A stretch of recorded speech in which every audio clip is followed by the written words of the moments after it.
আসসালামু আলাইকুম। আমরা যখন কন্টেন্ট ক্রিয়েট করি, আমি এই যে সবুজের ভিতরে আছি, অনেক সময় আমরা যখন বাইরে রাস্তাঘাটে থাকি তখন অনেক কোলাহল থাকে, গাড়ির শব্দ থাকে, ফ্যানের বাতাস থাকে, অনেক রকমের নয়েজ, মানে অন্য সাউন্ডে আমাদের ভিডিওতে যে আমরা যে ভয়েস দেই, এই ভয়েসগুলো ক্লিয়ারলি শোনা যায় না। তো এটা রিমুভালের জন্য বিশেষ কয়েকটি অ্যাপস আছে। তো অবশ্যই আমরা চেষ্টা করব সেই নয়েজ ক্লিয়ার অ্যাপসগুলো দিয়ে আমাদের ভিডিওতে ক্লিয়ার সাউন্ড নিয়ে এসে স্মুথ শোনা যায় এরকম হয়ে যাবে। তারপরে ভিডিওগুলো আপলোড দেই, কারণ ফেসবুকে যত সুন্দর ভিডিও আপলোড করবেন তত বেশি সুযোগ থাকবে আপনাদের ফর ইউতে যাওয়ার। ধন্যবাদ। আসসালামু আলাইকুম বন্ধুগণ।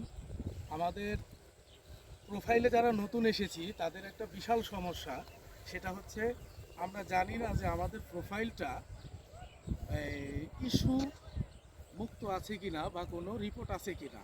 প্রোফাইলে যদি আপনার ইস্যু থাকে বা প্রোফাইলের নিচে যদি কোনো ইস্যু থাকে বা কোনো প্রবলেম থাকে, সেক্ষেত্রে আমাদেরকে কন্টেন্ট মনিটাইজেশন সেটআপটা দিতে যাবে না। তো সর্বপ্রথম আমাদের যারা নতুন ইউজার আছেন, আপনারা সর্বপ্রথম নিজেদের প্রোফাইলের সেটিংয়ে যাবেন। সেটিংয়ে যাওয়ার পরে দেখবেন সাপোর্ট ইনবক্সের নিচে গিয়ে যদি দেখেন, চেক করবেন যে কোনো অ্যালার্ট আছে কি না, কোনো ইস্যু আছে কি না। এটা দেখার পরে যদি দেখেন যে কোনো ইস্যু আছে, ইস্যুটা কি বিষয়ে এটা আগে দেখবেন। যখন দেখবেন যে ইস্যুটা কি বিষয়ে, ওইটা দেখার পরে আপনি নতুন পদক্ষেপ নেবেন।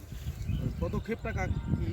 পদক্ষেপটা হচ্ছে যখন দেখবেন কোনো ফটো বা কোনো ভিডিও বা এনি হাউ যে কোনো ইস্যু শো করবে, সেই ইস্যুটা আগে আপনার রিমুভ করে দিতে হবে। যতক্ষণ পর্যন্ত আপনার প্রোফাইলটা গ্রিন না থাকবে ততক্ষণ পর্যন্ত আপনাকে কন্টেন্ট মনিটাইজেশন সেটআপ তো দিবে না।